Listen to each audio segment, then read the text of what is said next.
नमस्कार, मी लतिका। आज मी तुम्हाला घेवड्याच्या शेंगाचं कालवण बनवून दाखवणार आहे। अशा पद्धतीत असतं, त्याला घेवडा पण म्हणतात आणि ह्याला राजमा पण म्हणतात। तर तुम्ही काय म्हणतात ते पण सांगा।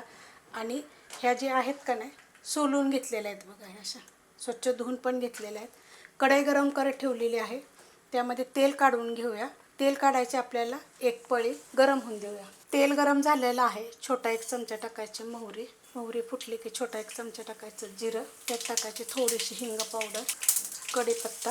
गॅस आहे मीडियम। एक मीडियम आकाराचा कांदा चांगला भाजून घेऊया। कांदा हलकासा भाजलेला आहे, ह्याच्यामध्ये लसूण, आलं, हिरवी मिरची, थोडंसं एकदम सुक्कं खोबरं आणि कोथिंबीर असं कुटून घेतलेलं आहे। मिक्सरला जरी बारीक केलं तरी पण चालू शकते, पण मिक्सरला बारीक केलं तर बिना पाण्याचंच करायचं।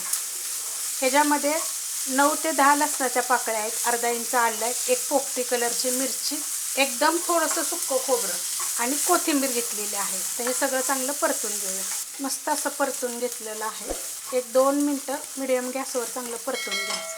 ह्याच्यामध्ये एक छोट्या आकाराचं टोमॅटो बारीक कापून घेतलेलं आहे। त्याच्यामध्ये आत्ताच मी काय करणार आहे, चवीप्रमाणे मीठ टाकणार आहे आणि परतून घेणार आहे 1 मिनिटभर। मस्त असं परतून घेतलेलं आहे। गॅस एकदम बारीक करणार आहे। त्यात आता आपण मसाले टाकून घेऊया। थोडीशी हळद, कोल्हापुरी मसाला आपला हा।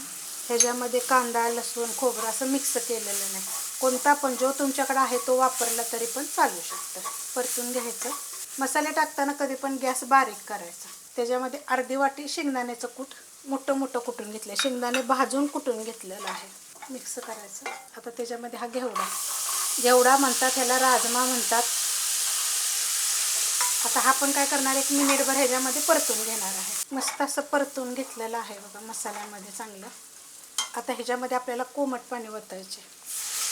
साईडला काय करायचं, असं जेव्हा आपण भाजी बनवतो का नाही, साईडला पाणी कोमट करत राहायचं। फोडणी टाकायला लागली की ठेवायचं, म्हणजे गरम होतं। कोमट पाण्याने काय होतं बघा, हे लगेच उकळलं गेलं। मिक्स करून घेते याला चांगलं, आणि आता आपल्याला अजून पाणी टाकायचं। मस्त असं बघा मिक्स करून घेतलेलं आहे। जर तुम्हाला ही लपथबं पाहिजे असेल का नाही, तर मग 1च ग्लास पाणी ठेवायचं आणि ह्याला बारीक गॅस करायचा, अर्धं झाकण ठेवायचं, शिजून द्यायचं। मिक्स करून घेतलेलं आहे। ह्याच्यामध्ये आपण 1च ग्लास पाणी टाकलं होतं। एका ग्लासमध्ये जर तुम्हाला लपथबं पाहिजे असेल तर एवढं 1च ग्लास पुष्कळ होतं। गॅस एकदम बारीक करायचं आणि त्याच्यावर मग झाकण ठेवायचं।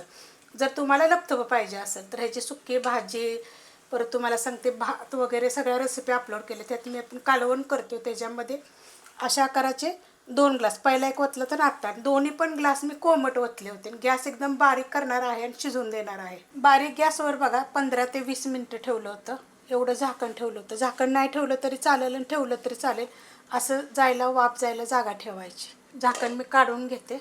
आता हे असं झालेलं आहे बघा, एवढं पातळ झालेलं आहे। अजून जर पातळ पाहिजे असलं तर पाणी टाकू शकता, आणि अजून जर घट्ट पाहिजे असलं तर कमी पाणी टाकायचं।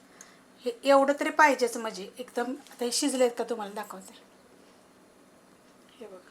ह्याचा तर भात खूप चविष्ट लागतो बरं का, एकदम सॉफ्ट असं शिजलं गेलेलं आहे। ह्याच्यामध्ये वरून कोथिंबीर आणि कुटून घालायची कोथिंबीरनं, किंवा मिक्सरला हे करून, पण ती पण छान लागते मसाल्यामध्ये। मस्त असं झालेलं आहे बघा, राजम्याचं म्हणा, घेवड्याचं म्हणा कालवण। तुम्ही कसं करता मला कमेंट करून सांगा। रेसिपी आवडली तर लाईक करा, सबस्क्राईब करा, कमेंट करा आणि शेअर बी करा।